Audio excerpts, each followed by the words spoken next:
नेपाल में आई तबाही में अब भी सैकड़ों लोग लापता है। 150 से ज्यादा शव मिल चुके हैं। मरने वालों में बड़ी संख्या विदेशी नागरिकों की बताई जा रही है। चश्मदीदों के मुताबिक सैलाब इतनी तेजी से आया कि किसी को संभलने तक का मौका नहीं मिला।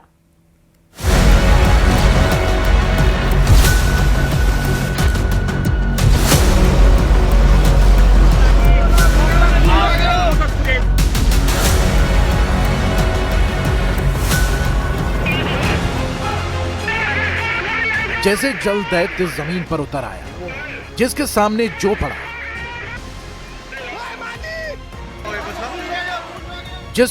जो पड़ा, वो तबाह हो गया। विकराल मटमैला दरिया सब कुछ अपने में समाता गया। क्या घर, क्या पुल, क्या हाईवे, क्या पहाड़, नेपाल के जनसैलाब में सब कुछ तहस नहस हो गया।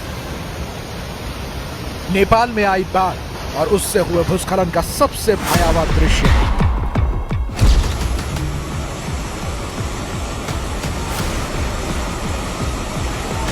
दहाड़ते दरिया ने किसी को संभलने तक का मौका नहीं दिया। इन तस्वीरों से आप अंदाजा लगा सकते हैं कि बाढ़ कैसी थी, क्या इंपैक्ट था, और जब बाढ़ आई तो लोगों की हालत कैसी रही होगी।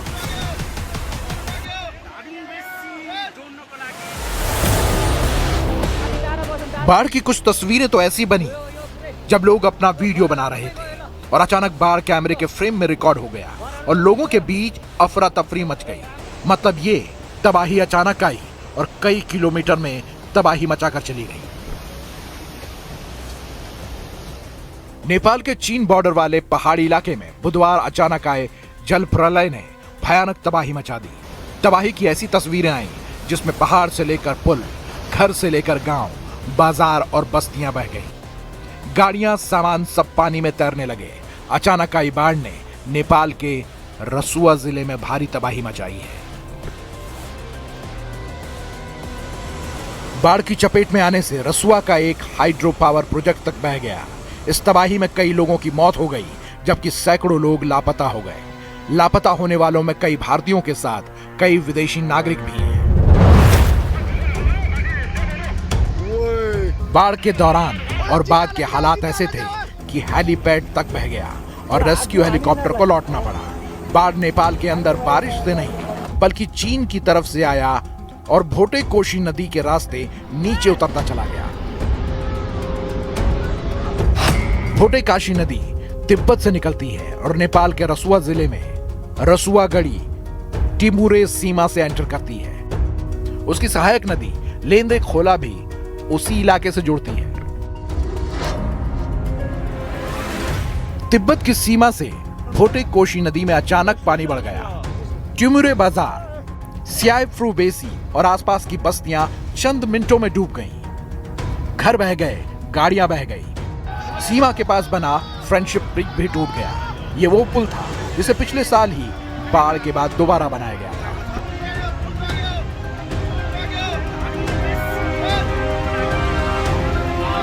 बुधवार सुबह 9 बजे बाढ़ की एंट्री नेपाल में हुई, जब पानी भोटे कोशी में तिब्बत की तरफ से घुसा। पहला प्रहार टिमुरे बाजार, रसुआगढ़ी कस्टम इलाके में हुआ। इसके बाद फ्रेंडशिप ब्रिज, गाड़ियां, माल, पुलिस चौकी और सीमा बाजार बह गए। पूरा चाइना को डैम फुटेर आ रहा है। 10 बजे के आसपास बाढ़ का पानी रसुआ जिले के स्याइफ्रू में पहुंचा, जहां गांव, सड़क, हाइड्रो प्रोजेक्ट और पुलिस पोस्ट तबाह हो गए।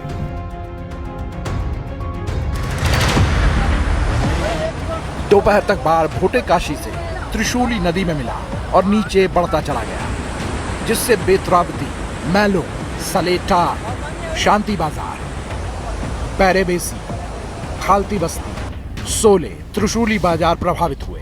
त्रिशूली बाजार में दर्जनों घर बह गए, हाइड्रो प्रोजेक्ट और पुल टूट गए। नेपाल के बाढ़ पूर्वानुमान विभाग को करीब 9 बजे सूचना मिली कि तिब्बत की तरफ से बाढ़ आ रहा है, लेकिन तब तक बाढ़ अपना कहर बरपा चुकी थी। बाढ़ से नेपाल में हाइड्रो पावर को बड़े नुकसान की बात सामने आई है। रसुआ और नावाकोटे जिले में कम से कम 13 हाइड्रो पावर प्रोजेक्ट प्रभावित हुए हैं। इसमें चालू और निर्माणाधीन दोनों परियोजनाएं शामिल हैं। बाढ़ आने के बाद कई दावे किए गए। एक वजह बताई गई कि तिब्बत में ग्लेशियर से बर्फ का चट्टान खिसकने से बाढ़ आई। बर्फ का चट्टान गिरने से नदी अस्थायी रूप से ब्लॉक हो गई और फिर अचानक टूट गई। कई रिपोर्ट में दावा किया गया कि ग्लेशियर झील के फटने से बाढ़ आई। कुछ रिपोर्ट में तिब्बत में हल्के भूकंप और लैंडस्लाइड का भी जिक्र है। मतलब अब तक की रिपोर्ट में जो दावा किया गया उसमें रसुआ के ऊपर तिब्बत नेपाल सीमा इलाके में लेंदे नदी को बाढ़ का सोर्स बताया गया। यह नदी भोटे कोशी की सहायक नदी है और रिपोर्ट की माने तो अचानक बर्फ का चट्टान लेंदे में गिरा। इससे नदी का बहाव अचानक रुक गया। ब्लॉकेज की वजह से पीछे काफी पानी जमा हो गया और इसके बाद प्राकृतिक रूप से बना अस्थायी बांध टूट गया। इसके बाद भोटे कोशी नदी में पानी का दबाव बढ़ गया जिसने बाढ़ का रूप ले लिया।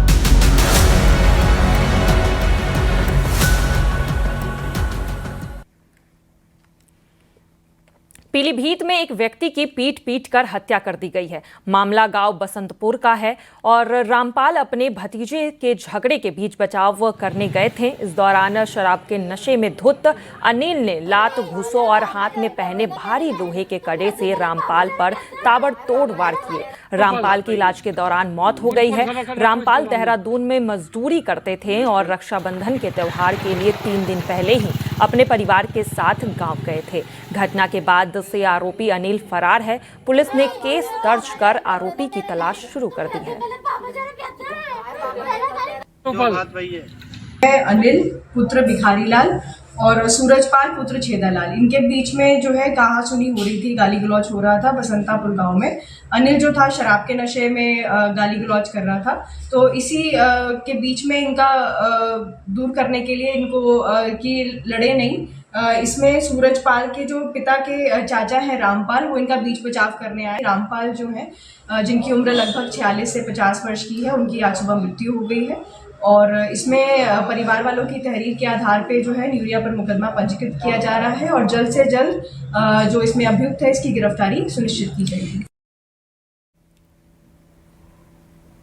यूपी में महिलाओं को 40,000 रुपए सालाना आर्थिक मदद देने के चुनावी वादों को लेकर मौलाना शहाबुद्दीन रिजवी ने अखिलेश पर निशाना साधा है। उन्होंने कहा है कि जब समाजवादी पार्टी की सरकार थी तब महिलाओं को 40 पैसे तक नहीं दिए गए।